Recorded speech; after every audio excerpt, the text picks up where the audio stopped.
And people who are dead, whose memories are still alive, I'm not going to write about somebody that I loathe, because first of all, I don't think they're worth writing about. and secondly, why be malicious? You know, that's not the point.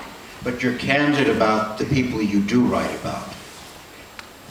Yes, I just want to say very briefly that there's nothing worse to me than an autobiography. And the hardest thing in the world to write. Because it's me, me, me, me, me on every page. Charlie Chaplin wrote a marvelous book. The first half was magical because it was all about his youth and his struggle and growing up in abject poverty. And it was heartbreaking. And then the second half of the book, he is a successful genius. Now what could be more boring than that? I mean, what do you say? So I whispered to His Holiness. I mean, name drop, one after the other. So I learned my lesson from sort of reading that book, that if ever I was going to write one, it would be about the people that I've worked with and the extraordinary people that I've worked with who have great links with the past that perhaps people here, or certainly the young, don't know about, but they should know about them. And so I've written a book about the fun I've had in life knowing all these extraordinary people.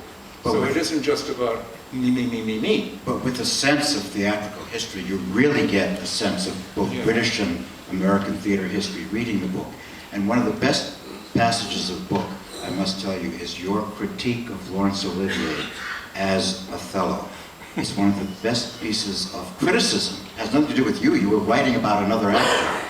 And you said something that I didn't quite understand. I want to ask you here. You said Laurence Olivier had every possible quality, but he lacked pathos.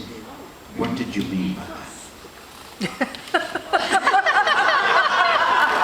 You are right hand. Lord, no. Pathos is something that you are born with. You cannot study it. You cannot act it. If you have, I don't have it.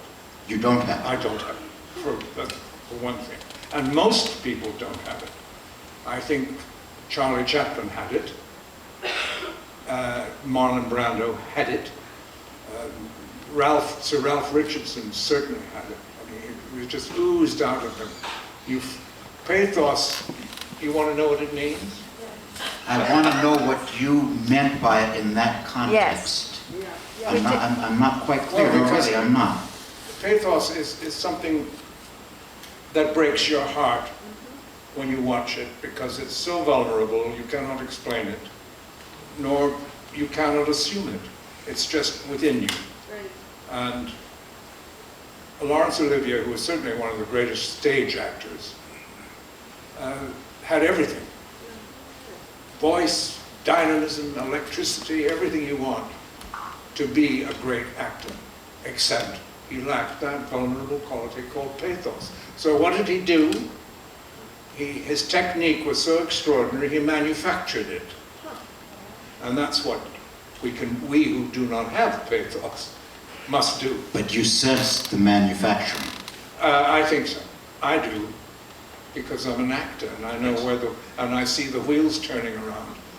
When you have pathos, there are no wheels turning around. You can't see them. And you mustn't see them. That's what I mean. So Marlon Brando on the yes, waterfront. Yes, Marlon Brando had it. Pathos. Oh yes, it broke your heart. Yes, absolutely, he could break your heart. And others as well, but I can't go through the whole list. Now, there's a